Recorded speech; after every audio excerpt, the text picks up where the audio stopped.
Mari kita kosongkan hati kita, kita bersihkan hati kita menerima setiap kebenaran yang disampaikan oleh Allah dan Rasul-Nya. Semoga bisa menjadi petunjuk dan pelita pada kehidupan kita, dan semoga memberikan energi di dalam perjalanan kehidupan kita. Amin insyaallah. Assalamualaikum warahmatullahi wabarakatuh.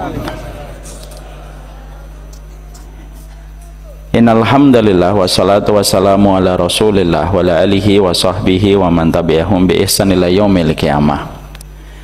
Keluarga besar Masjid Al-Falah dan keluarga besar kajian Rabu malam, semoga kita senantiasa diberikan oleh Allah kesehatan dan Allah memberikan pula kepada kita afiat. Sehat itu hanya pada badan kita dan fisik kita, tetapi afiat itu ketenangan kita di dalam kita berpikir, kelapangan kita di dalam hati dan jiwa kita. Ketika kita tidak mengalami depresi dan tidak mengalami frustasi, itulah yang disebut dengan afiat. Banyak orang yang mendapatkan kesehatan fisiknya tetapi belum tentu mendapatkan afiat. Makanya tidak ada permintaan yang paling Allah cintai ketika seorang hamba itu mengetok pintu langit ketika berdoa, kecuali hamba itu meminta afiat kepada Allah di dalam setiap urusan. Kalau kita sudah afiat, kita tenang di dalam hati kita, tidak ada dendam, tidak ada kebencian, dan kita tidak lagi mengalami depresi dan frustasi pada kehidupan kita, insya Allah kita pun akan sehat secara fisik kita.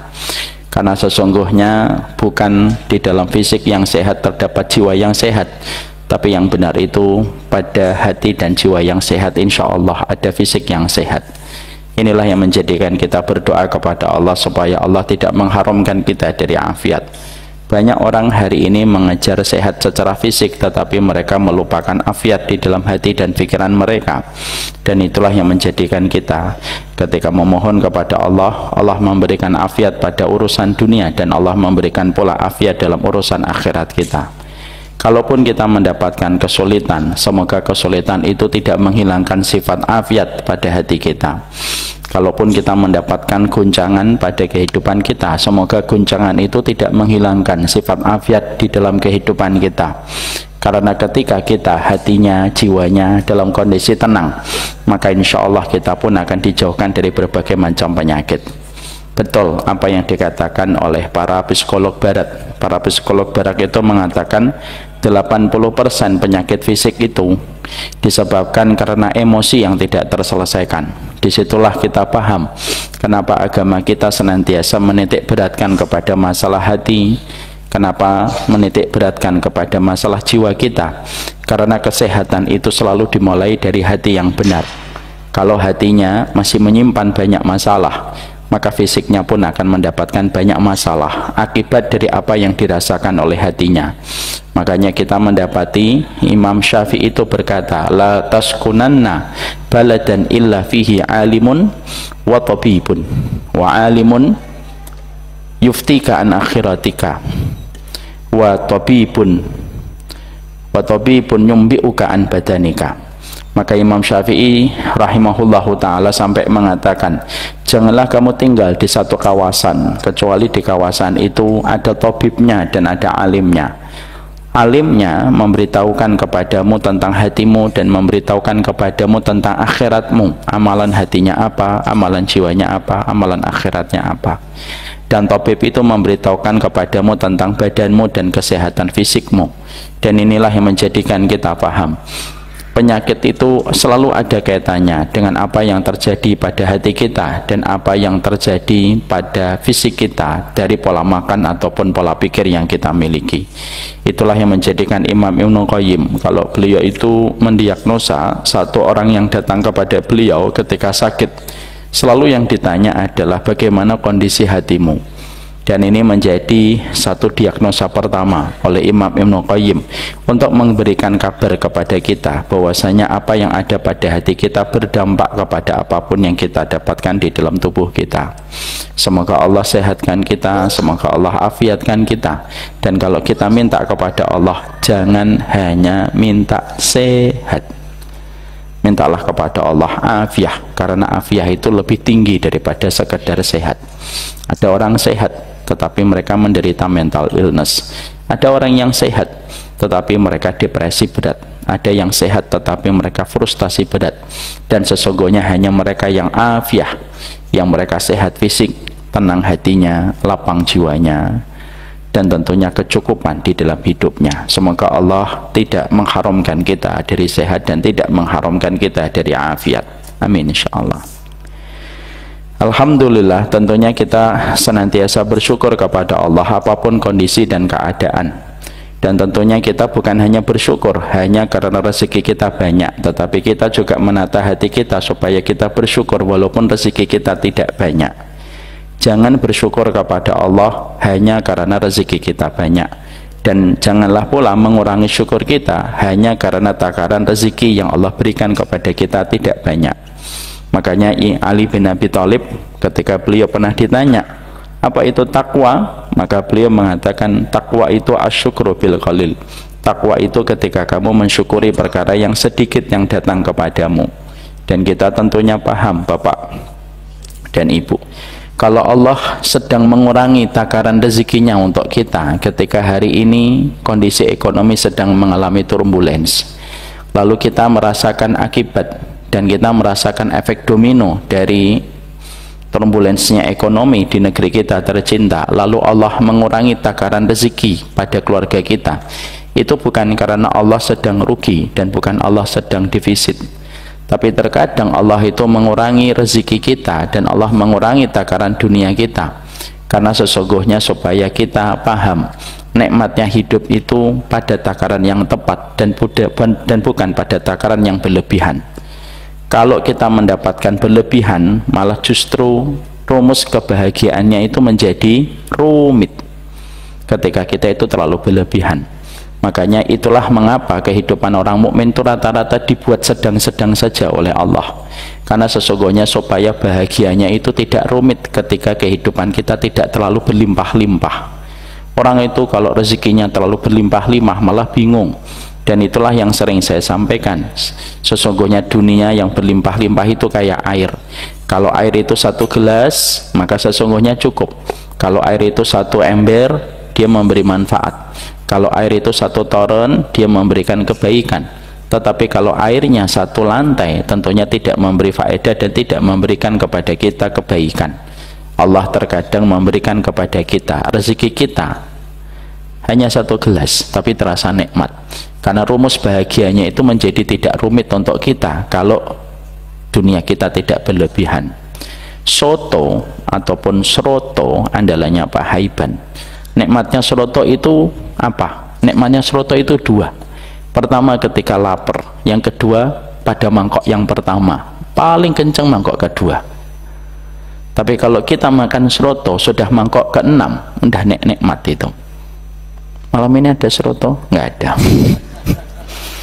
Kalau kita makan seroto sudah mangkok ke-6, itu sudah tidak lagi terasa nikmat. Kenapa? Karena terlalu banyak takarannya. Makan durian, yang tadi beliau ngomong makan durian gitu, makan durian itu nikmatnya karena kita makan 1-2. Coba kalau kita makan durian 2 truk, muntah-muntah kita. Allah itu terkadang menjadikan harta kita tidak terlalu banyak, bukan karena Allah defisit, tapi terkadang Allah itu menjadikan takaran rezeki tidak banyak supaya kita gampang bahagianya dan tidak rumit. Orang kayak kita Pak, biasanya ke warteg Jaya Bahari itu sudah senang Pak, tapi bagi orang yang apabila di dalam rekeningnya ada 270 triliun, dia itu malah rumit Pak, karena semuanya sudah dicicipi, dan akhirnya rumus ketenangan dalam hidupnya itu menjadi rumit.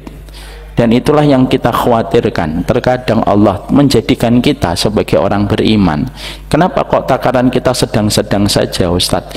Karena sesungguhnya dijadikan takaran kita sedang-sedang saja supaya kita ini mudah untuk bahagia dan mudah untuk tersenyum bahagia ketika kita mendapatkan sesuatu.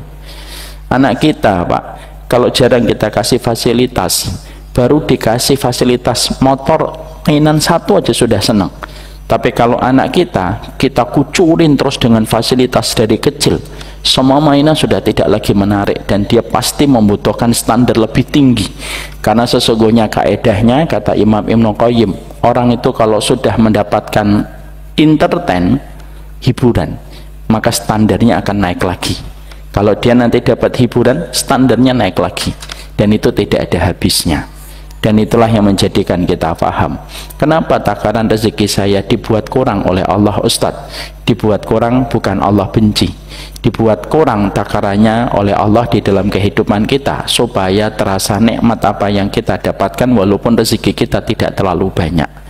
Karena konsep bahagia kita itu sederhana. Istri kita, Pak, kalau kita adalah suami yang sedang-sedang saja, istri kita diajak ke pom bensin aja sudah senang, Pak, dia, insya Allah. Ayo ke pom bensin, udah senang dia, langsung ke pom bensin. Padahal suaminya masih di rumah, belum ngeluarin motor. Karena sesungguhnya itulah yang menjadikan kita akhirnya mengerti kesederhanaan yang Allah berikan kepada kita. Bukan Allah benci kepada kita, tetapi justru karena Allah cinta kepada kita, supaya tidak rumit kebahagiaan dan teori kelapangan di dalam kehidupan kita. Dan itulah yang menjadikan kita mengerti, Ustadz, saya banyak permintaan yang belum dikabulkan oleh Allah. Saya punya resolusi, Ustadz, tahun 2024 ada 25 resolusi, tapi 25-nya belum ada yang dikabulkan oleh Allah, Ustaz. Imam Ibnu Qayyim lalu menjawab, kalau kita, permintaan kita, hajat kita kepada Allah kok belum dikabulkan oleh Allah, maka setidaknya, kata Imam Ibnu Qayyim, ada dua kemungkinan. Fihi ihtimalan, sesungguhnya di dalamnya ada dua kemungkinan. Ihtimal al-awwal, kemungkinan yang pertama apa? Karena apa yang kita minta tidak baik untuk kita. Bapak minta gula, tapi Allah tidak ngasih gula untuk Bapak, supaya Bapak tidak diabetes. Bapak minta garam, tapi Allah tidak ngasih garam, supaya Bapak tidak hipertensi. Bapak minta santan, dan Bapak ingin menikmati lezatnya jeroan, tapi Allah tidak memberikan jeroan kepada Bapak, supaya Bapak tidak kolesterol.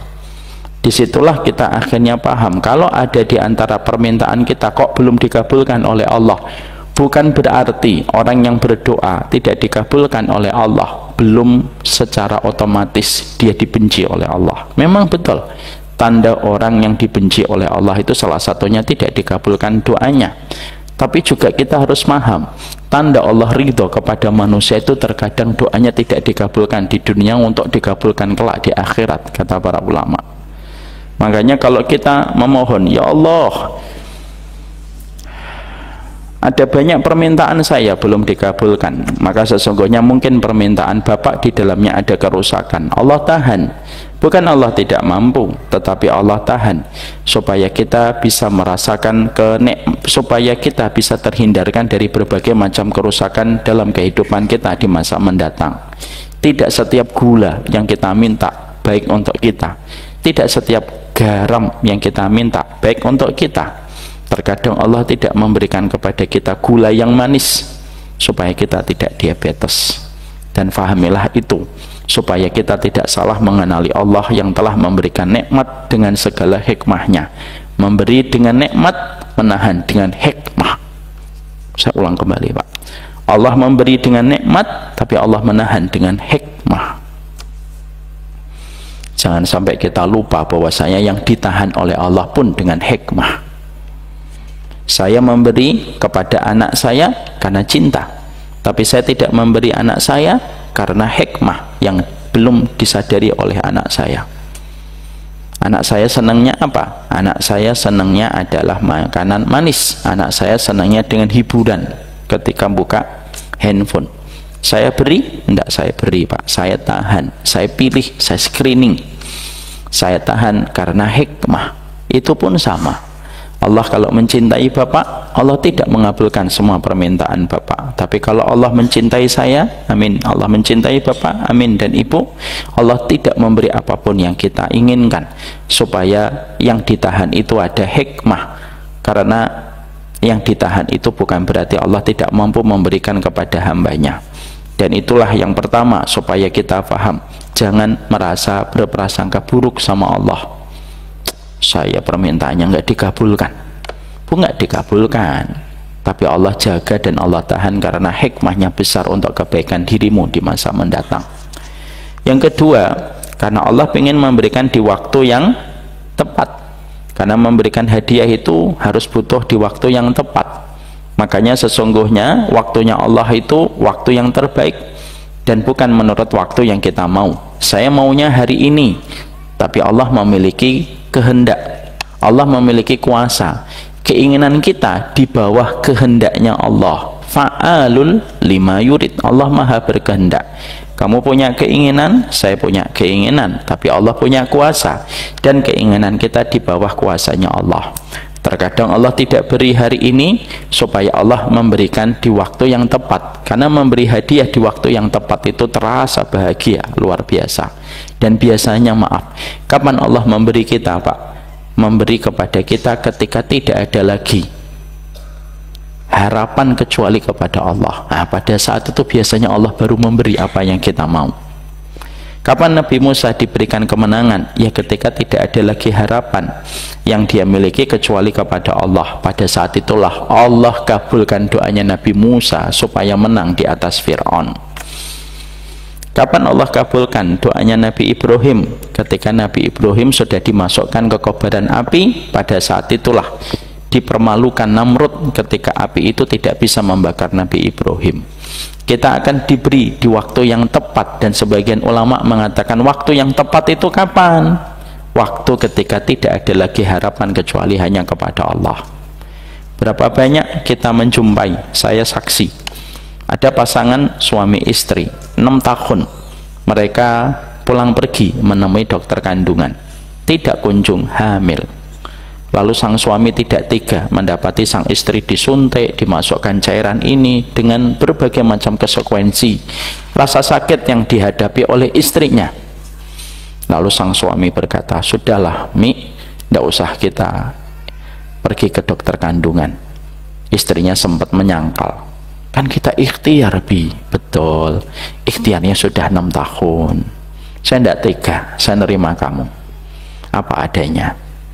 Kalaupun Allah tidak memberi, mungkin Allah memberikan takdir kita sebagaimana takdirnya Rasulullah bersama Aisyah. Itu kata Ustadz Umar, kata beliau ngomong ke kita pada saat konsultasi semacam itu. Akhirnya mereka menyampaikan konsultasi itu kepada kita, Pak, dan saya ditanya sama istrinya dan sama beliau, apakah langkah suaminya benar?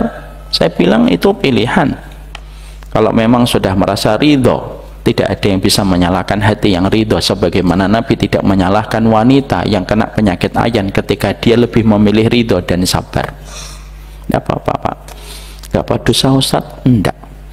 Dalilnya mana, Ustadz? Wanita yang kena ayan minta disembuhkan, tapi Nabi memberikan pilihan untuk ridho, dan wanita ayan itu lebih memilih ridho walaupun ayannya sering kambuh. Itu dalilnya. Lalu setelah mereka menyampaikan konsultasi itu, Pak, tidak sampai 2 tahun setelah itu malah justru hamil pada saat ketika mereka tidak lagi pergi ke dokter kandungan.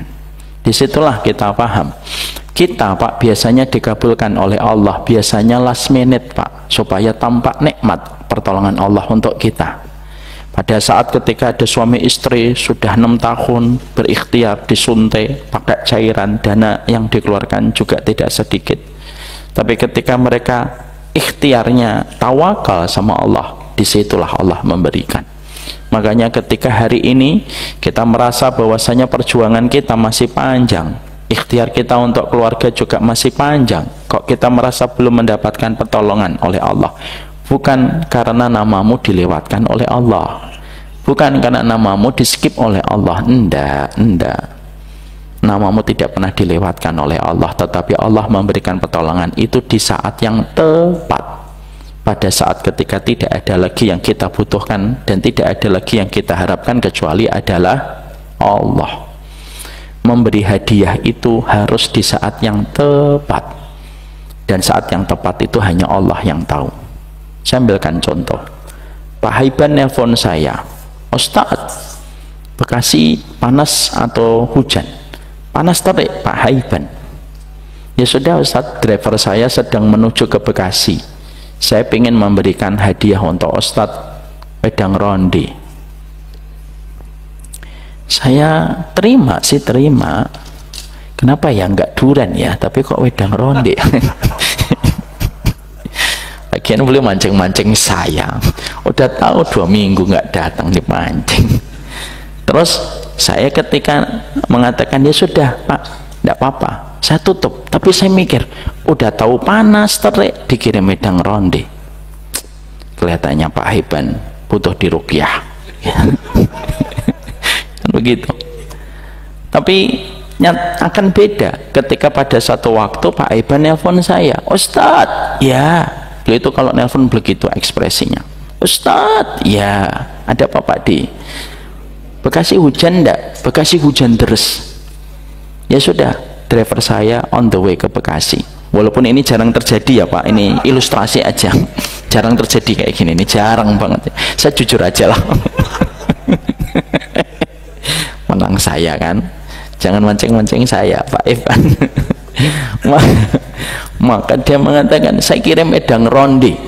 Nikmat atau tidak nikmat Pak? Nikmat. Saya minum sama istri saya tercinta, menikmati tetesan hujan. Biarlah cintaku sebagaimana cintaku sebagaimana cintanya hujan kepada permukaan bumi. Sambil minum edang ronde itu kan jadinya nikmat. Jadi kalau kita ada yang mengatakan, saya tuh pengen bersyukur Ustaz, tapi resolusi saya belum dikabulkan oleh Allah. Saya tuh pengen bersyukur Ustaz, tapi banyak permohonan saya belum dikabulkan oleh Allah. Mungkin Allah pengen memberikan kepadamu wedang ronde, tetapi kamu sedang melewati musim panas. Mungkin Allah pengen memberikan kepadamu duren, tapi kamu tidak kajian. Sehingga Allah pengen memberikan di waktu yang tepat.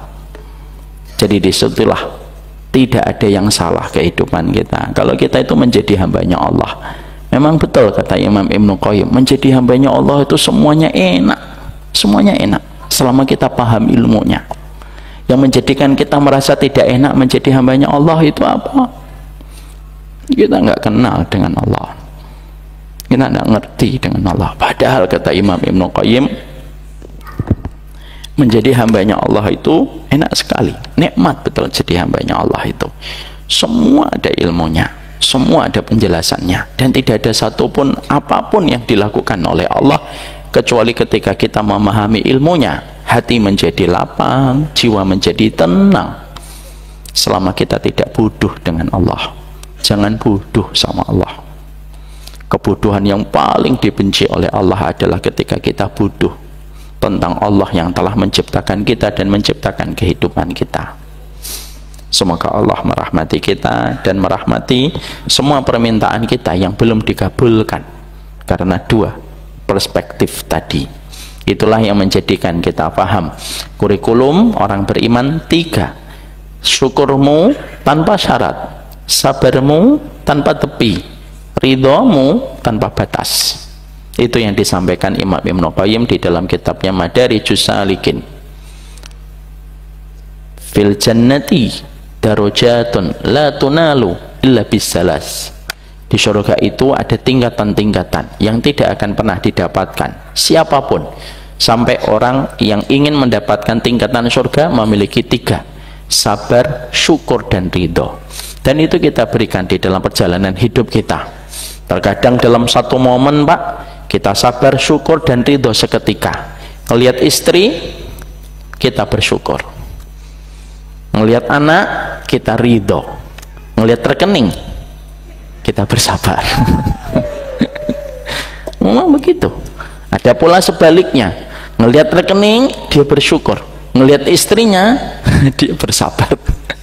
Tapi ngelihat anaknya, dia bersyukur, dia kemudian ridho. Kita tidak pernah tahu di bagian mana kita bersyukur, di bagian mana kita ridho, dan di bagian mana kita bersabar. Ada di antara bapak di sini ngelihat istrinya bersyukur, istrinya melihat dia bersabar. Ya, dan ada di antara kita yang selalu melihat rekening itu, masya Allah, ridho, ya Allah, ridho, yang penting cukup ya Allah. Dan itu tidak pernah kita bisa atur sesuai dengan kemauan kita. Fa'alul lima yurid, Allah yang mengaturnya. Allah itu maha pengatur dalam segala apapun yang Allah inginkan. Dan itulah yang menjadikan kita memahami pentingnya kita untuk senantiasa mengerti.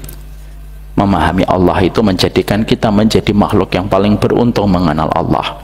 Itulah Pak, kenapa hutang kita sama Nabi itu gede.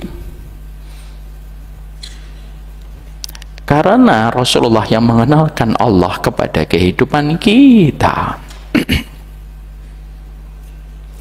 Itulah kenapa hutang kita kepada baginda Nabi lebih besar daripada hutang kita kepada ibu. Karena ibu melahirkan kita dari langit ke dunia. Rasulullah mengangkat kita dari dunia menuju ke tingginya akhirat. Itu adalah Rasulullah. Yarfa'una minat dunya ilas sama. Nabi itu mengangkat kamu dari rendahnya dunia menuju kepada tingginya kehidupan akhirat. Selawat kita kepada Rasulullah dan semoga kita bertetangga dengan Nabi Muhammad sallallahu alaihi wasallam. Janganlah menggunakan hadis Bukhari untuk memisahkan antara Nabi dengan umatnya dan memisahkan umatnya Nabi dengan umatnya Nabi yang lain. Janganlah gampang-gampang mengkafirkan dan gampang untuk menyesatkan. Bapak dan Ibu yang semoga Allah rahmati, kita tentunya memahami betul bahwasanya perjalanan panjang kita sudah mulai mendekati akhir dari pembahasan ketika kita membahas 40 doa Rabbana, yang tentunya doa Rabbana itu memiliki positioning yang sangat besar sampai kita menjumpai dan kita mendapati perkataan Imam Ibnu Katsir, kenapa doa Rabbana itu penting Ustadz? Kenapa doa Rabbana itu penting? Wahai Imam Ibnu Katsir, Imam Ibnu Katsir menjelaskan di dalam tafsirnya, karena doa Rabbana itu merupakan doa yang muasalnya ada harfun nida, ada huruf panggilan ya Rabbana, tetapi Allah memakhdhufkan, Allah menghapuskan huruf nidanya, huruf panggilnya, ya-nya dihilangkan dan yang disisakan adalah Rabbana. Kenapa Allah menghapuskan harfun nida, yaitu huruf panggilan ya pada doa Rabbana? Karena sesungguhnya supaya terasa dekat antara mereka yang berdoa ketika memohon kepada Allah dengan memakai diksi Rabbana, sehingga panggilan ya-nya dihilangkan oleh Allah untuk menunjukkan kedekatan antara yang berdoa dengan Allah, sehingga huruf panggilannya dihilangkan oleh Allah. Karena positioning doa Rabbana yang begitu kuat itulah yang menjadikan kita harus memahami terkadang mungkin persoalan kehidupan kita disebabkan karena kurangnya kita berdoa. Tidaklah seseorang mendapatkan takdir yang buruk dan takdir pahit yang terjadi pada kehidupan kita kecuali mungkin karena kurang maksimalnya di dalam dia berdoa. Karena tidak ada perkara yang paling perkasa menghadapi sebuah takdir yang buruk yang dihadapi oleh manusia dan ditetapkan oleh Allah, kecuali yang paling perkasa dan paling gagah berani untuk menghadapi takdir buruk ketika akan turun pada kehidupan bapak, kehidupan ibu, dan kehidupan saya. Tidak ada yang paling berani menghadapi secara gagah berani kecuali doa. Dan itulah yang menjadikan kita paham, doa bukan hanya sekedar fikih, doa bukan hanya sekedar minta, doa bukan hanya sekedar proposal apa yang kita butuhkan kepada Rabb, tapi doa itu menunjukkan ikatan kuat antara kita sebagai makhluk dengan Allah, di mana kita tidak pernah berdoa kecuali hanya Allah semata. Saya ingatkan, orang yang berdosa bukan hanya mereka yang melakukan maksiat, orang yang berdosa bukan hanya mereka yang meminum khamr, orang yang berdosa bukan hanya mereka yang berzina, tapi termasuk orang yang berdosa itu adalah mereka yang jarang sekali berdoa. Makanya di dalam riwayat Imam Ahmad disampaikan oleh Rasulullah sallallahu alaihi wasallam, innallaha yaghdab liman lam yas'alillah. Sesungguhnya Allah itu murka kepada mereka yang tidak pernah meminta kepadanya. Makanya maaf Pak, setan terkadang menyesatkan kita dengan cara yang sangat lembut. Apa yang dilakukan oleh setan? Biasanya setan itu membisikkan di telinga dan pikiran kita, tidak usah banyak minta sama Allah, malu, dosamu kan banyak, dan nggak usah minta. Itu bisikan setan, itu bisikan setan. Ya, dulu saya termasuk orang yang pernah mendengar kalimat ini ketika saya SMP atau SD. Pak Aiban sudah kuliah kelihatannya, saya masih SMP dulu. Ya sudah nikah. Makanya dulu ada orang mengatakan jangan sering-sering minta sama Allah, malu karena kita banyak dosa. Saya anggap itu kalimat sebagaimana angin surga, dan betul kelihatannya, tapi ternyata itu salah. Mintalah kepada Allah apa saja. Sampai garam kita yang tumpah, mintalah gantinya kepada Allah. Sampai tali kita yang putus, tali sandal kita, mintalah gantinya kepada Allah. Sampai ban kita yang pecah, mintalah gantinya kepada Allah dengan balasan yang terbaik kelak di akhirat. Orang yang tidak sekuler itu adalah orang yang apabila dia mendapatkan satu kejadian di dalam hidupnya, maka langsung dia meminta gantinya kepada Allah. Dan yang paling zuhud, gantinya langsung di akhirat. Bapak naik mobil, jeder, bannya pecah. Mana sikap orang yang sekuler dan sikap orang yang tidak sekuler? Orang yang sekuler mengatakan pasti ada paku ini, gara-gara bannya tidak diganti sudah 3 tahun. Sekuler itu Pak, melihat kejadian tidak ada hubungannya dengan Allah. Sekuler itu melihat tidak ada hubungan antara apa yang terjadi dengan Allah. Yo, ndak mungkin toh hidup ini ndak bersambung sama Allah, karena Allah yang menciptakan. Orang yang tidak sekuler, ketika dia kedapatan musibah, kebanan, jeder gitu, seketika dia berdoa, ya Allah saya minta gantinya di sisimu, tapi nanti di akhirat. Itu orang yang mereka zuhud, mintanya ganti kepada Allah nanti di akhirat, tapi dia berdoa. Maka itulah yang menjadikan kita akhirnya, kita ini senantiasa diperintahkan untuk minta.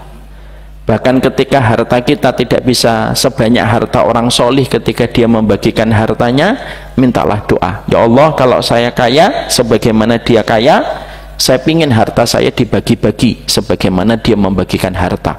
Bapak dapat pahalanya persis sebagaimana yang dilakukan olehnya. Bapak ketika melihat orang pintar gitu, lalu mengatakan dan mengucapkan apapun mudah difahami oleh bapak dan ibu, lalu bapak berkata, coba kalau saya pintar saya akan ngajar sebagaimana beliau. Bapak berdoa saja, ya Allah kalau saya punya kepintaran sebagaimana beliau, saya akan menggunakan ilmu saya sebagaimana dia menggunakan ilmunya. Itu sudah mendapatkan pahala yang sama, takarannya sama, walaupun mungkin bapak tidak mendapatkan secara fisik pada kehidupan di dunia. Itulah doa, dan itulah dahsyatnya doa. Sekarang mari kita melanjutkan pembahasan kita doa Rabbana yang ke-34. Mari kita baca bareng-bareng Pak dan Ibu semuanya. Ini doanya Nabi Syuaib, Nabi yang disebut dengan Khatibul Anbiya, Nabi yang disebut sebagai Nabi laki-laki yang paling khatib, paling rapi, dan paling public speaking kalau sudah ngomong. Setiap susunannya bijak bernas, setiap kalimatnya hikmah berderet, dan setiap ucapannya tidak pernah lepas dari sebuah makna yang begitu dalam. Itulah Nabi Syuaib. Jadi Nabi Syuaib itu agak sedikit berbeda dengan Nabi Musa. Nabi Musa itu diberikan oleh Allah keterbatasan di dalam masalah lisan. Makanya doanya Nabi Musa, wahlul uqdatam min lisani yafqahu qawli. Ya Allah, lepaskanlah belenggu pada lisanku dan fahamkanlah orang terhadap ucapanku. Kenapa kok doanya Nabi Musa semacam itu? Karena Nabi Musa mendapatkan pelat di dalam lisannya dan menjadikan beliau agak terbata ketika menjelaskan kebenaran. Allah hadirkan Harun untuk Nabi Musa. Makanya kalau bapak ingin anaknya nanti bisa menyampaikan kalimat bijak dan bernas, bijak bernas, dan bapak ingin supaya anaknya nanti memiliki kekuatan penyampaian yang baik dan bisa menyederhanakan satu makna kebenaran supaya dipahami oleh setiap orang, bapak pegang lisannya itu sembari bapak bacakan doa sebagaimana doanya Nabi Musa, ya, wahlul uqdatam min lisanihi, hinya itu sebutkan nama anaknya, yafqahu qawlahu, jadikan kami paham terhadap ucapannya. Karena apa Pak? Hari ini kita butuh orang-orang yang mereka itu bijak bernas di dalam menyampaikan kebenaran. Karena apa? Orang munafik itu pinter ngomong. Makanya orang yang berada di atas kebenaran pun harus bisa menyampaikan kebenaran dan memberikan message yang kuat kepada setiap orang yang belum paham. Nabi Syuaib tentunya memiliki keistimewaan. Keistimewaan yang dimiliki Nabi Syuaib itu adalah Nabi Syuaib itu khatib, dan beliau itu sangat rapi di dalam beliau menyampaikan, dan beliau menghadapi kaumnya yang begitu luar biasa.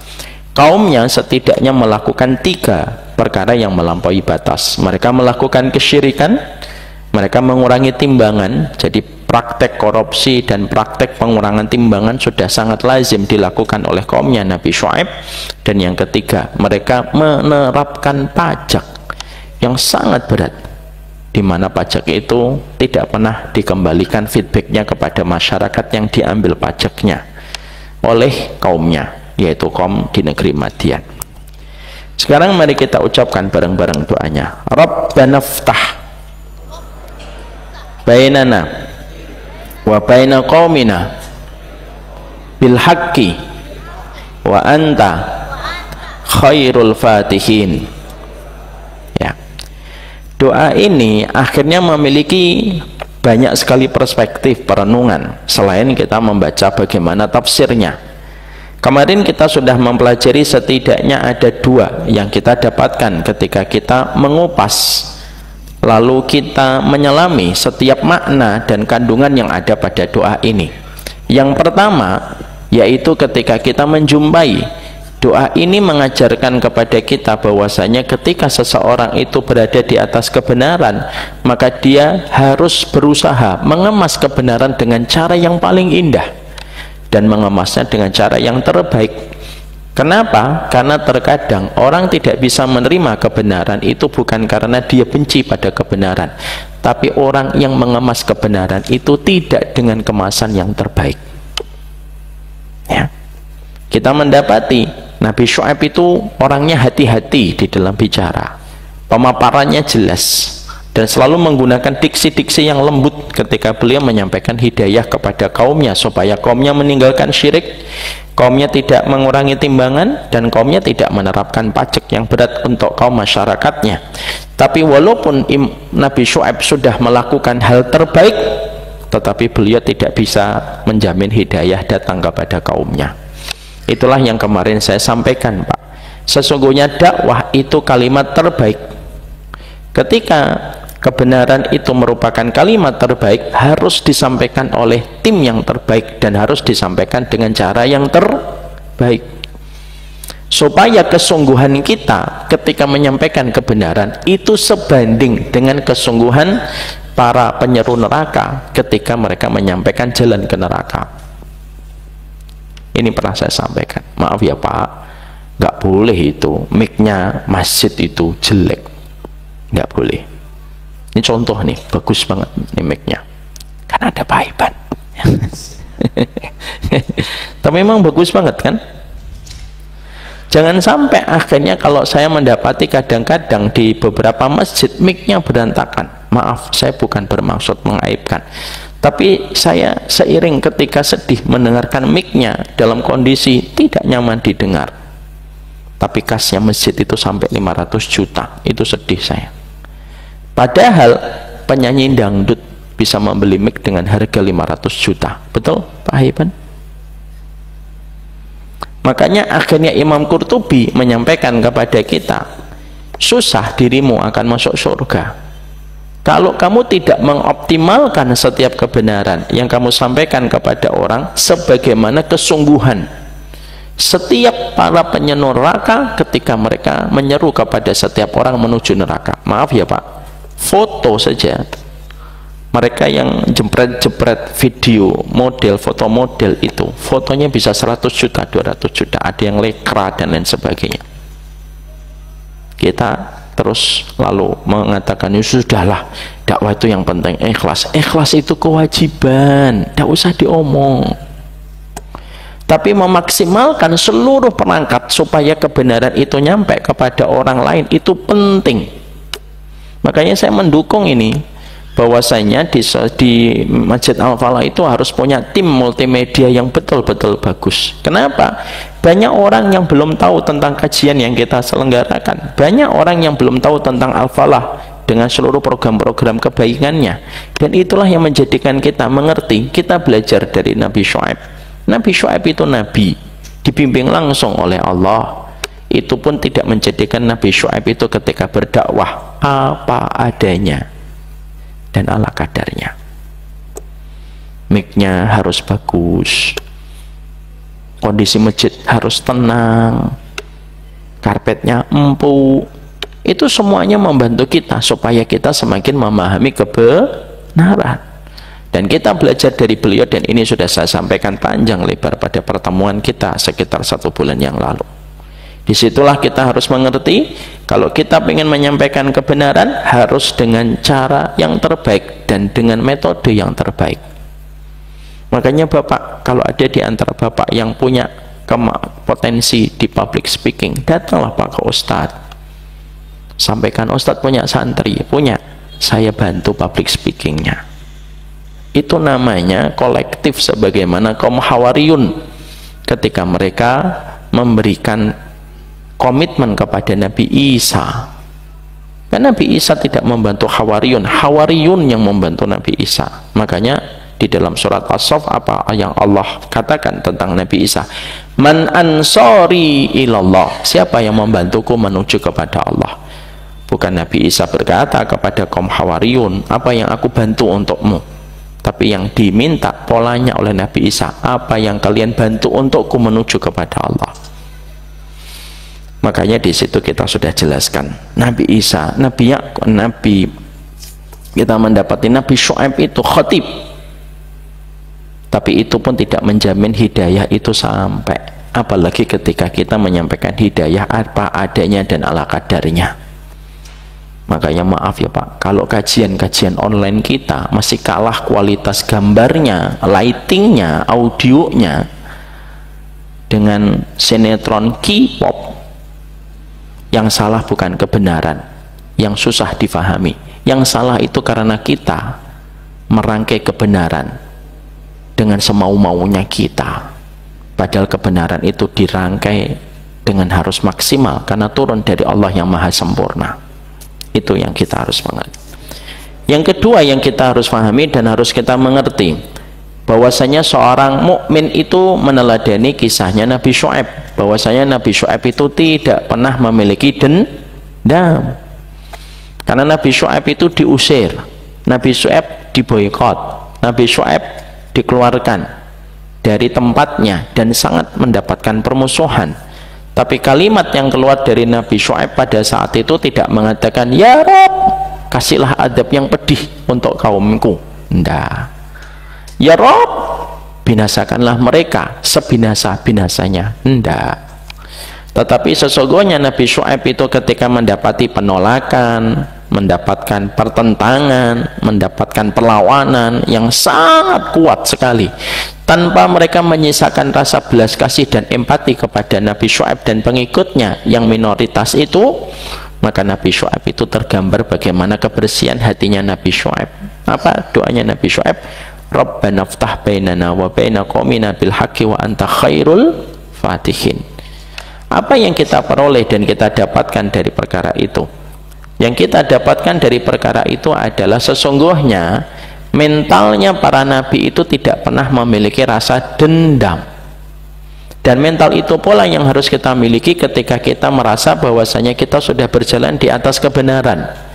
Ikhtiar secara maksimal ketika kita mendakwahi orang, ridho kepada takdir yang Allah berikan ketika kita mendakwahi orang, tetapi kita bertawakal dengan hasilnya, bahwasanya hasil itu miliknya Allah dan tidak pernah menjadi miliknya makhluk. Hasil itu miliknya Allah, sehingga ketika kita di dalam kita berdakwah dan menyampaikan, maka kita tidak boleh memiliki rasa dendam. Ikhtiar tetap maksimal Pak, dan ikhtiar itu tidak boleh setengah hati, tetapi dendam tidak boleh kita miliki sebagai seorang yang menyampaikan satu kebaikan. Bapak kalau menyampaikan kebaikan kepada istri, istri menyampaikan kebaikan kepada sang suami, ayatnya harus selalu kita ingat, fadzakir innama anta mudzakir lasta alaihim bimusaitir. Ingatkan, kamu sesungguhnya hanya memberikan peringatan dan kamu tidak bisa memaksa. Salah satu di antara kesalahan fatal seorang dai atau orang yang menyeru kepada ilmu dan kebenaran, mereka merasa memiliki hasil, padahal hasil itu kita tawakalkan kepadanya. Dan terkadang banyak dai yang mereka terbakar dengan kebencian setelah dakwahnya tidak diterima sama orang yang belum menerima dakwah yang disampaikan olehnya. Nggak boleh dendam, Pak, nggak boleh dendam. Mari kita kembalikan hati kita nanti ketika meninggal dunia tanpa kita memiliki nama orang yang kita benci dengan hati kita, supaya hati kita bersih ya. Kita tetap bagaimana menyampaikan kebenaran, tapi bagaimanapun kita jangan pernah memiliki dendam kepada orang yang belum mau menyambut seruan kita. Dan itu yang kedua, dan ini sudah kita pelajari panjang lebar. Sekarang mari kita kaji yang ketiga. Oh iya, Isya ya, Masya Allah. Yang ketiga mari kita bahas nanti habis sholat Isya. Barakallahu fikum. Ini yang dapat kita sampaikan. Semoga Allah memberikan kebaikan kepada kita. Sallallahu ala nabiyina Muhammad walhamdulillahirabbil alamin. Assalamualaikum warahmatullahi wabarakatuh. Setelah kita mempelajari tentang perspektif pada tadabbur yang kita jumpai ketika Nabi Syu'aib itu berdoa, Rabbana ftah bainana wa baina qaumina bil haqqi wa anta khairul fatihin. Kita mempelajari yang ketiga, bahwasanya di antara sikap terbaik yang diperlihatkan oleh Nabi Syu'aib ketika Allah mengabadikan doanya di dalam surat Al-A'raf 89 ini, kita menjumpai dan kita mendapatkan bahwasanya Nabi Syu'aib itu adalah orang yang senantiasa bertawakal kepada Allah dalam setiap urusan. Bahkan dalam persoalan ketika beliau mendapatkan penolakan begitu keras yang datang dari kaumnya ketika membenci dan menolak apa yang beliau sampaikan, maka beliau menyerahkan keputusan itu hanya kepada Allah. Makanya beliau menggunakan sebuah diksi, Rabbana ftah bainana wa baina qaumina bil haqqi wa anta khairul fatihin. Kata fataha yang ada di dalam surat Al-A'raf 89 itu sebagian ahli tafsir itu mengatakan fataha itu kalau kita kembalikan kepada salah satu sifatnya Allah, salah satu sifatnya Allah itu Al-Fattah. Al-Fattah itu maha pembuka. Maka ketika kita mendapati bahwasanya salah satu sifatnya Allah itu Al-Fattah, itu ada dua. Allah membukakan untuk kaumnya Nabi Syu'aib itu ilmu dan mereka mendapatkan hidayah supaya mereka tahu kesalahan mereka dari setiap kesesatan yang mereka miliki ketika mereka menolak dakwahnya Nabi Syu'aib. Atau yang kedua, yaitu dibukakan pintu hukuman untuk mereka atas apa yang mereka perbuat ketika mereka itu menistakan dan mereka merendahkan kebenaran yang disampaikan oleh Nabi Syu'aib. Maka di antara dua makna kata fataha yang disampaikan oleh Nabi Syu'aib itu, maka Nabi Syu'aib itu menyerahkan di antara dua makna itu mana yang Allah pilih. Maka Nabi Syu'aib itu mengatakan, Rabbana ftah bainana wa baina qaumina bil haqqi wa anta khairul fatihin. Maka seakan-akan maksudnya itu adalah Nabi Syu'aib itu berkata, ya Allah, Engkau bukakan kepada mereka ilmu dan Engkau berikan kepada mereka hidayah, atau Engkau berikan kepada mereka hukuman atas apa yang mereka lakukan ketika mereka menolak kebenaran dan ketika mereka menanamkan kesyirikan. Itu menjadikan kita akhirnya memahami sikap terbaik seorang mukmin itu, Pak. Apabila kita mendapatkan apapun yang terjadi, maka menyerahkan keputusan terbaik kepada Allah itu jauh lebih baik daripada kita memaksakan kemauan dan kehendak kita. Ya. Karena sesungguhnya keputusan Allah itu pasti baik dan tepat. Keputusan kita mungkin baik dalam satu perspektif, tapi terkadang tidak tepat untuk kita pada kehidupan-kehidupan mendatang. Makanya ketika kita melihat Nabi Syu'aib ketika berdoa Rabbana ftah itu, beliau menyerahkan keputusannya kepada Allah, mau membukakan ilmu kepada mereka supaya mereka dapat hidayah, atau mengadab mereka dengan adab yang pedih atas apa yang mereka lakukan ketika menolak kebenaran, dan itu diserahkan kepada Allah. Ini menjadikan kita akhirnya paham kedewasaan kita di dalam hidup. Ketika kita dalam kondisi terkecewakan, kita masih ingat Allah, dan kita tidak menggunakan emosi kita ketika kita sedang terkecewakan berat. Bagaimanapun Nabi Syuaib terkecewakan ketika dakwah yang sudah dirangkai dengan kalimat bijak bernas yang beliau sampaikan ternyata tidak mendapatkan respon yang baik.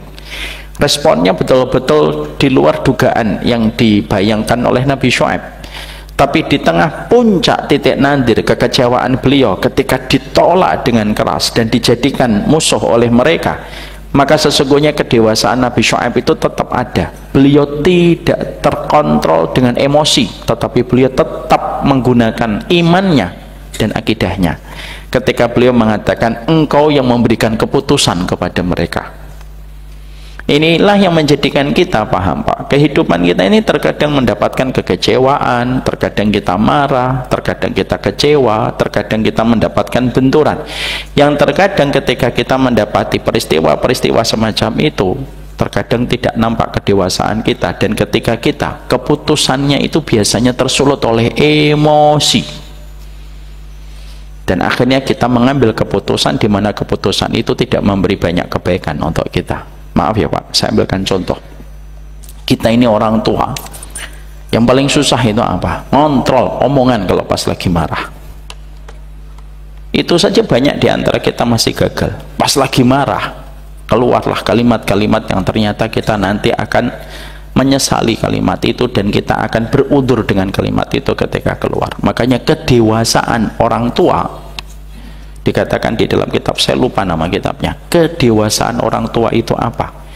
Dia ketika puncak marahnya tapi tetap lurus ucapannya dalam perkara yang diridhoi oleh Allah, dan dia tidak tersulut oleh emosinya.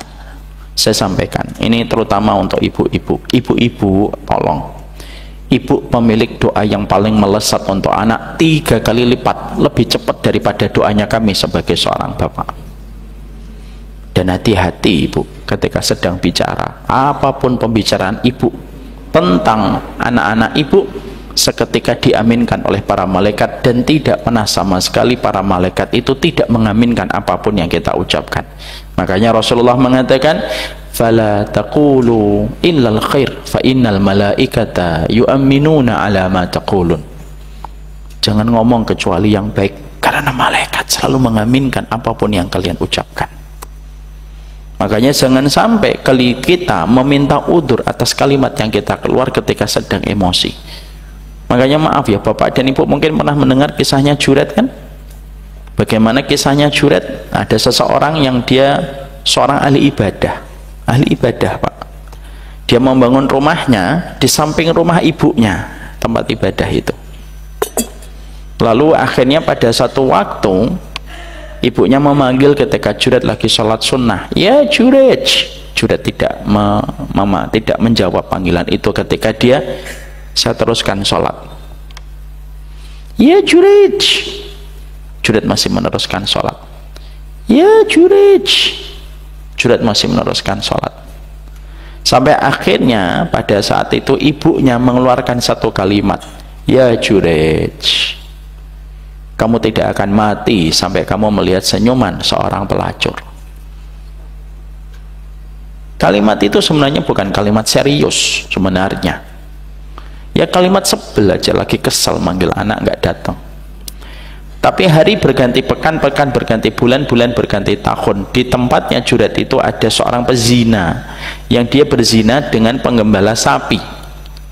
Hamil akhirnya.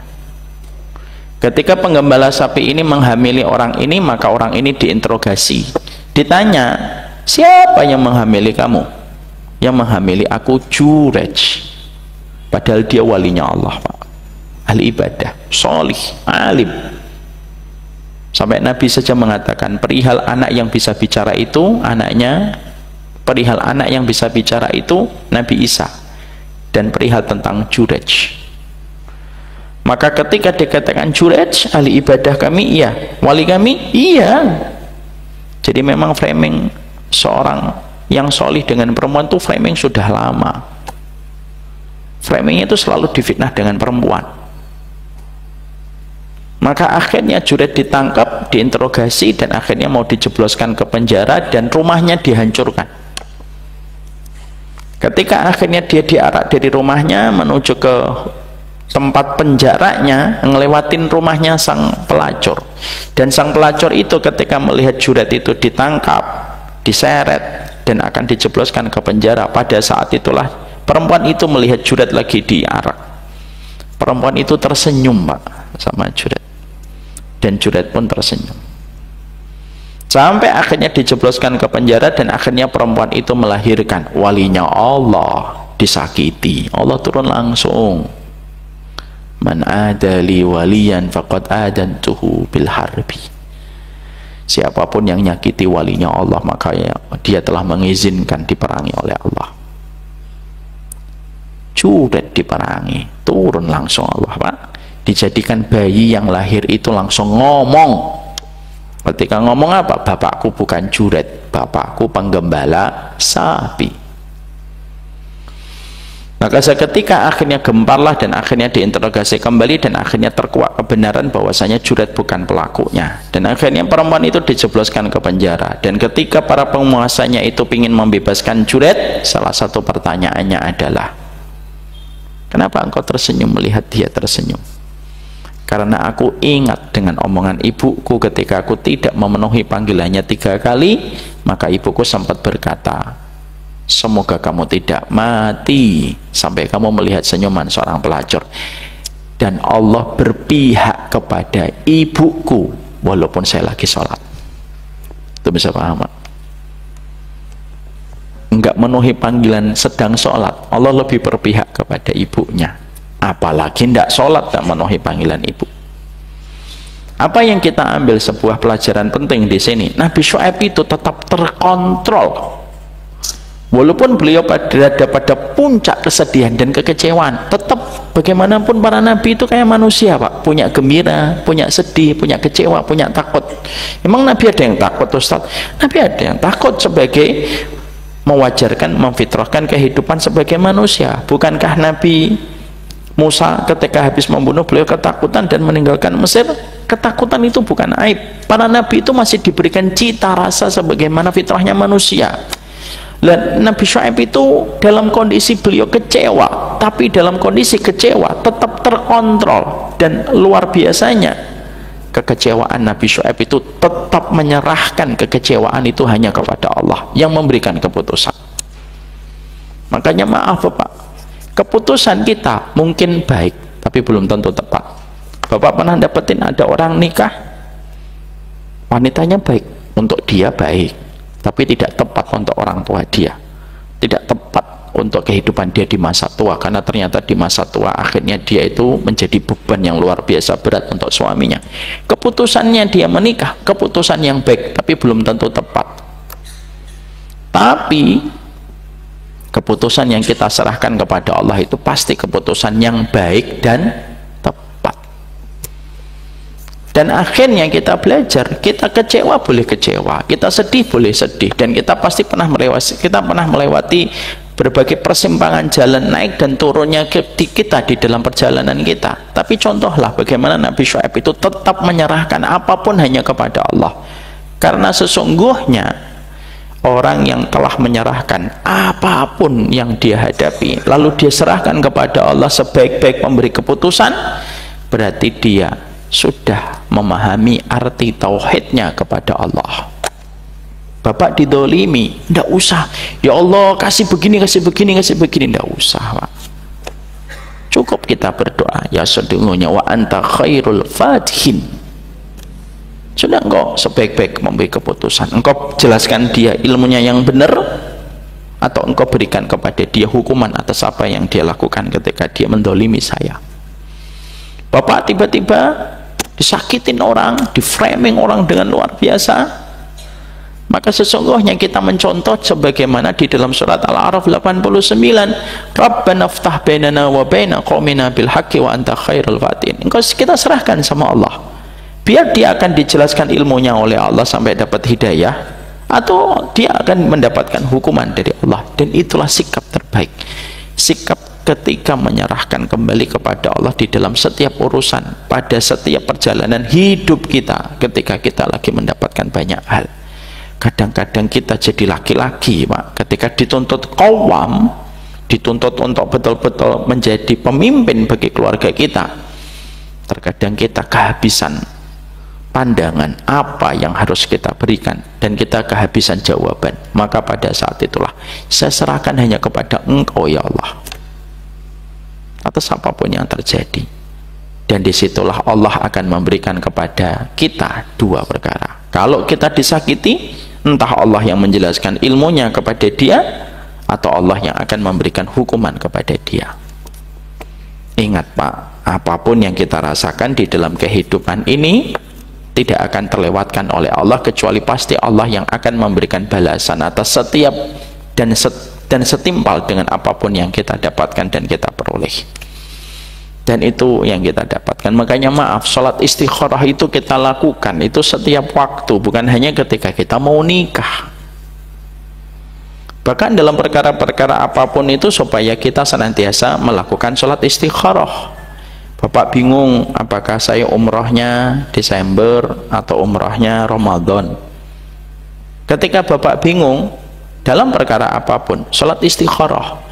Karena sesungguhnya istikharah itu memberikan kepada kita pelajaran cara membuka pintu langit, supaya keputusan yang kita ambil bukan hanya sekedar baik, tapi keputusan kita menjadi keputusan yang tepat. Tepat untuk siapa? Tepat untuk saya, tepat untuk akhirat saya, tepat untuk kehidupan keluarga saya, tepat kehidupan akhirat, tepat untuk kehidupan masa tua saya, dan tepat untuk kehidupan kelak akhirat saya. Dan itu yang kita minta. Siapa yang bisa mengakurasi ketepatan kita dalam setiap pilihan? Bukan kita, Pak. Kita tidak bisa mengakurasi ketepatan. Yang mampu untuk mengukur akurasi ketepatan dalam kehidupan setiap pilihan kita hanya Allah. Allah yang paling tahu akurasi ketepatan untuk kita. Makanya serahkan kepada Allah semata dalam setiap perkara. Sudah saya serahkan kepada Allah, saya titipkan kepada Allah. Makanya doa-doa ketika menitipkan kepada Allah itu kan indah. Astaudiukallah allati la tudayyi'u wada'i'uh. Ya, itu indah betul. Aku nitip kepada Engkau ya Allah, di mana Engkau tidak pernah menyia-nyiakan titipan. Itu doanya indah. Kalau kita akan ninggalkan orang kan gitu. Aku nitip kepada Engkau ya Allah, yang tidak pernah menyia-nyiakan titipan. Bukankah itu diajari kita untuk menyerahkan semuanya kepada Allah dalam setiap hal, dalam setiap perkara? Dan itu yang dilakukan Nabi Syuaib, diserahkan sama Allah. Engkau yang memilih ya Allah, dan aku ridho dengan keputusan apapun yang Engkau berikan. Ustadz, kalau saya tersakiti, terdolimi, rasanya pingin sekali saya mengucapkan deretan balasan untuk dia. Tidak usah, walaupun itu pun diperbolehkan. Boleh nggak orang yang terdolimi menyebutkan deretan balasan yang diinginkan kepada orang yang mendolimi dia? Boleh. Tapi menyerahkan kepada Allah, biar Allah yang mengaturnya, itu lebih baik. Itu yang lebih baik. Cukup bagi kita mengucapkan fa'arini kudrataka, tunjukkan kuasamu ya Allah. Oh, udah selesai. Makanya jangan sampai kita menghadapi doanya orang yang terdolimi, karena berat. Dan saya ingat Pak, saya itu baru membaca satu tafsir. Kalau manusia mendolimi, lalu dia tidak bergegas meminta maaf kepada orang yang dia sakiti dan dia dolimi, kok dia dengan begitu enteng mengatakan, tidak apa-apa, silahkan kamu tunggu saya di pengadilan Allah. Ingat, jangan pernah mengharapkan orang memaafkan kita di hari kiamat, karena itu tidak akan terjadi. Mana dalilnya? Surat Al-Ma'arij. Ya wadul mujrimu law yaftadi min adabi yawma idzim bibani wa sahibatihi wa akhi wa fasilatihi allati tu'wih wa ma fil ardi jami'an summa yunjih. Itu sebagian dari ayat-ayat itu dijadikan dalil oleh sebagian para ulama. Apa itu? Kalau sudah di hadapan pengadilan Allah, tidak ada lagi orang yang memaafkan. Karena apa? Semuanya butuh pahala dan semuanya berhajat dikurangi dosa.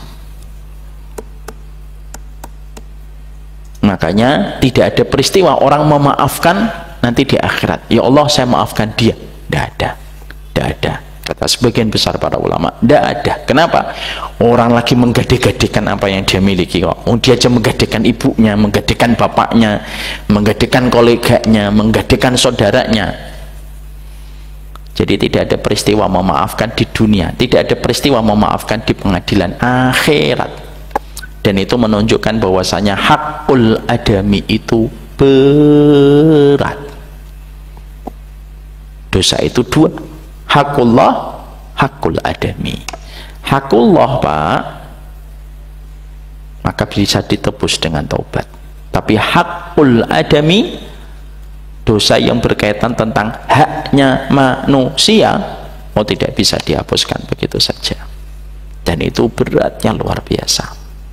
Makanya itulah yang menjadikan akhirnya kita paham, hati-hati terhadap doanya orang yang terdolimi. Orang kalau kita dolimi kan sudah saya sampaikan berulang-ulang di sini. Kalau orang yang kita dolimi Pak diam, nah itu justru genting, karena dia menyerahkan kepada Allah. Tidak setiap orang yang kita dolimi menyebutkan detail balasan yang diharapkan kepada orang yang mendolimi dia.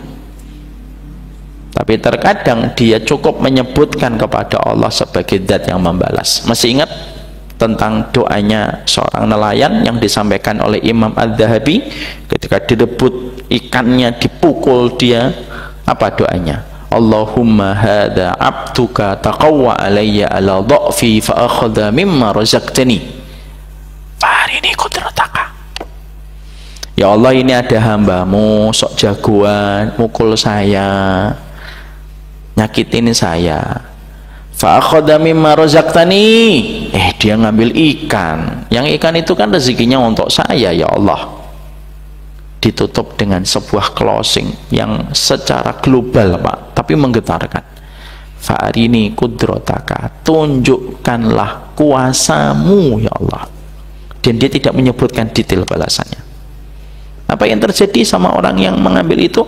Diamputasi jempolnya, diamputasi telapak tangannya, diamputasi sampai sikunya, diamputasi sampai pergelangan tangannya habis.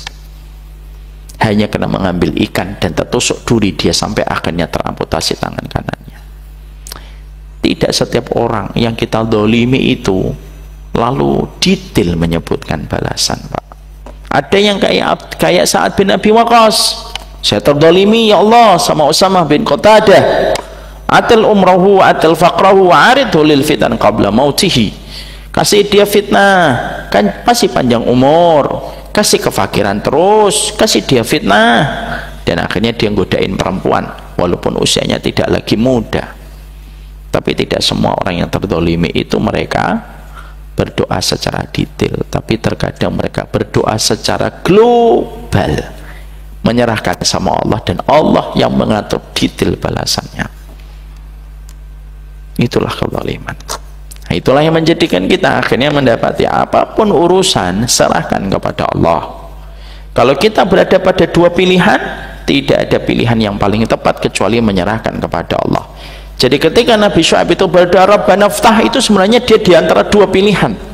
Pilihan ilmu supaya mereka dapat hidayah, atau pilihan adab yang Allah berikan kepada mereka.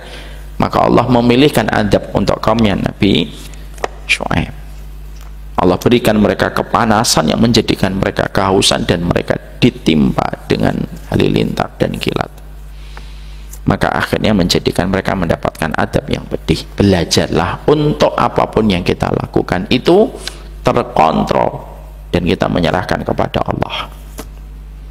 Bapak boleh marah, tapi hati-hati ya kalau lagi marah omongannya. Ibu boleh marah, tapi hati-hati terhadap ucapannya. Makanya doa yang penting yang harus kita hafalkan sebagai orang tua. Doa apa Ustadz? Allahumma inni as'aluka kalimatal haq fil ghadabi war ridha. Ini doa pun saya nggak pernah lepas, karena saya tahu saya ini masih suka marah sama anak. Apa doanya? Allahumma inni as'aluka kalimatal haq fil ghadabi war ridha. Ayo kita ucapkan bareng-bareng. Allahumma inni as'aluka kalimatal haq fil ghadabi waridho. Ya Allah, aku minta kalimat yang keluar dari lisanku, kalimat yang hak, baik dalam kondisi marah ataupun dalam kondisi ridho. Ada seseorang Pak pernah menjumpai Syekh Arifi, ulama besar di Saudi. Dia mengatakan, Syekh, saya mau wakaf dalam linangan air mata, penuh linangan air mata. Maka ibu itu mengatakan, saya wakaf dan saya niatkan atas nama ibu saya, atas nama anak saya, maaf. Apa yang terjadi sama anaknya? Meninggal dunia. Sakit apa? Bukan sakit, dia tertimpa kecelakaan di tempat kerja, ketimpa itu kepalanya, sampai qadarullah itu meninggal dunia. Kenapa ibu pengen berwakaf atas nama dirinya? Karena saya pernah mengucapkan kalimat yang membuat saya menyesali kalimat itu, dan saya pengen tebus dengan saya mewakafkan harta saya untuk atas nama anak saya. Bagaimana kejadiannya? Mengalir sebuah kronologi. Saya dulu waktu kecil, saya punya vas bunga yang itu peninggalan dari ibu saya. Di situ saya mengikat memori saya dari ibu saya, vas bunga itu. Saya senang karena itulah yang mengingatkan saya tentang ibu saya. Ibu saya suka sekali dengan vas bunga itu. Vas bunga itu diwariskan ke saya. Satu waktu saya letakkan itu vas bunga di satu tempat yang ternyata terlalu rendah. Anak saya baru berjalan dan baru berlatih merambah. Meraih vas bunga itu jatuh, dan ketika jatuh saya kaget. Seketika saya refleks ngomongnya, kasarallahu ra'sak, semoga pecah kepalamu juga.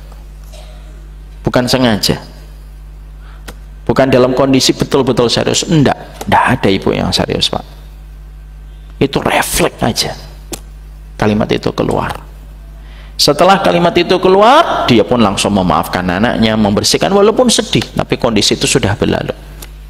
Kondisi itu sudah berlalu. Setahun, 2 tahun, 3 tahun, 4 tahun, 5 tahun, sampai anaknya bekerja di pembangunan, ada di Riyadh.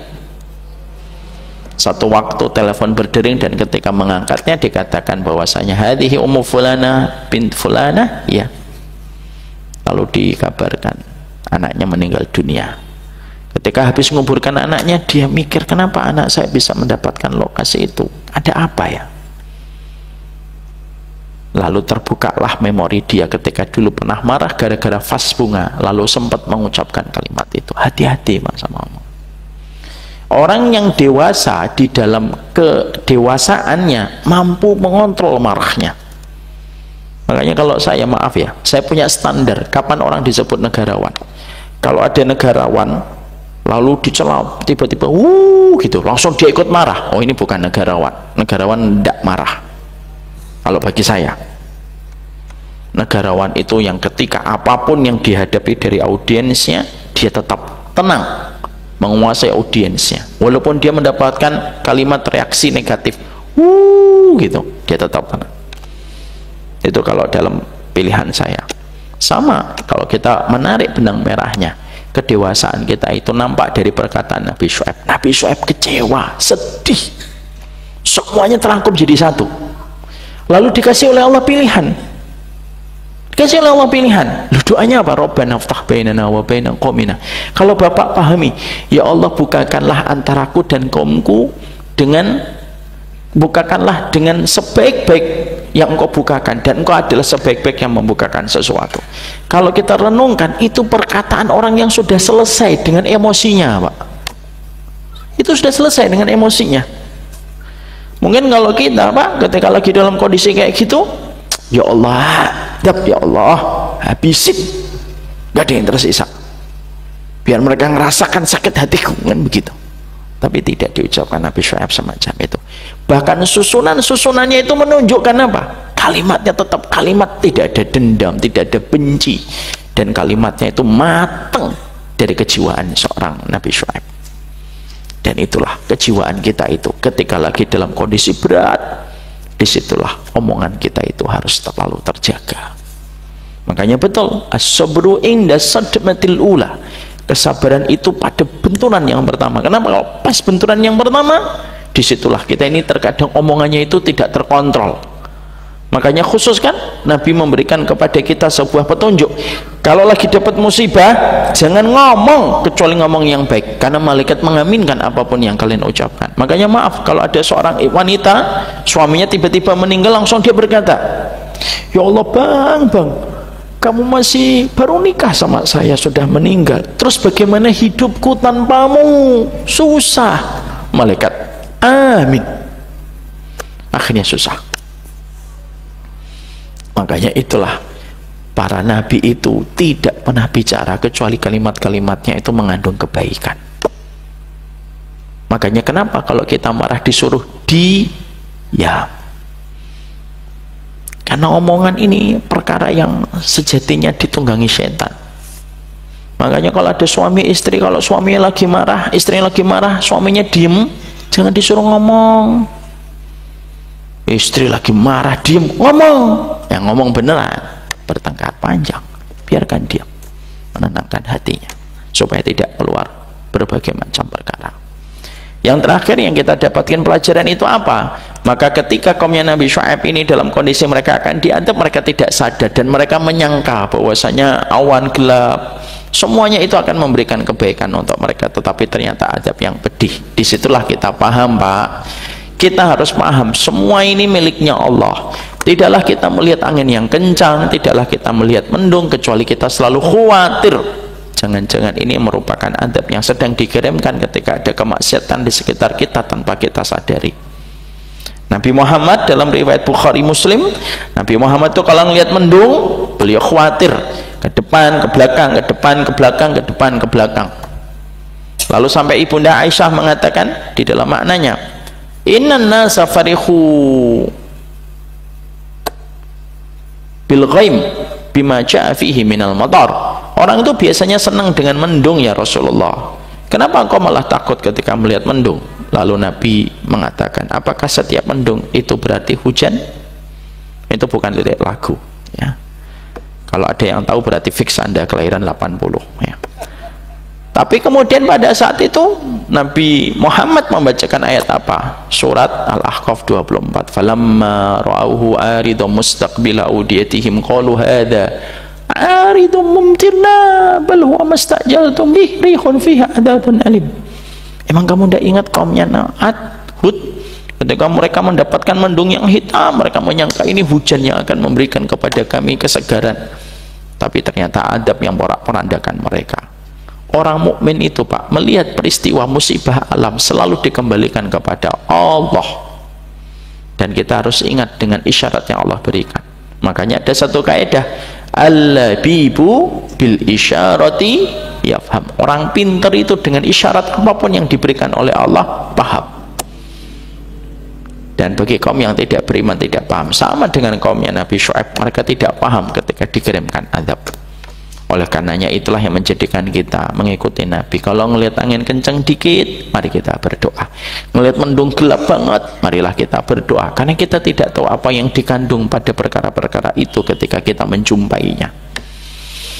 Makanya Nabi kalau melihat angin kencang, beliau ketakutan dan berdoa, Allahumma inni as'aluka khairaha wa khaira ma fiha wa a'udzubika min syarriha wa syarri ma fiha. Ya Allah, aku minta kebaikan di angin ini dan kebaikan yang ada di dalamnya, dan aku berlindung dari keburukan angin ini dan keburukan yang ada di dalamnya. Rata-rata kaum yang diadab oleh Allah itu selalu meremehkan tanda alam yang Allah kirimkan. Kaumnya Nabi Nuh tidak menyadari hujan yang Allah turunkan. Kaumnya Nabi Hud, Ad, tidak tahu tentang mendung. Itulah orang yang sekuler, Pak. Dia lupa bahwasanya semua ini miliknya Allah dan bekerja menurut perintahnya Allah. Makanya tidak boleh kalau ada orang lihat gempa lalu kita berkata, kenapa terjadi gempa? Karena gesekan lempeng bumi. Betul, tapi siapa yang menggerakkan lempeng bumi itu? Jangan sekuler ketika kita mengatakan diri kita muslim. Muslim itu apa? Selalu mengembalikan apapun yang terjadi, dikembalikan kepada Allah. Pelajaran apa yang Allah kirimkan di dalam kehidupan kita? Itulah pelajaran tentang surat Al-A'raf 89. Semoga Allah merahmati kita, memberikan kebaikan di dalam setiap kehidupan kita. Ini yang dapat saya sampaikan di dalam kesempatan malam kali ini. Sudah jam 8. Marilah kita kembali ke istri kita tercinta, berkumpul dengan keluarga, Pak. Tidak usah ada pertanyaan, kelihatannya wajahnya wajah yang paham sekali dengan semua materi. Mari kita akhiri dengan kajian ini dengan kafaratul majlis. Subhanakallahumma wa bihamdika asyhadu an la ilaha illa anta astaghfiruka wa atubu ilaika. Assalamualaikum warahmatullahi wabarakatuh.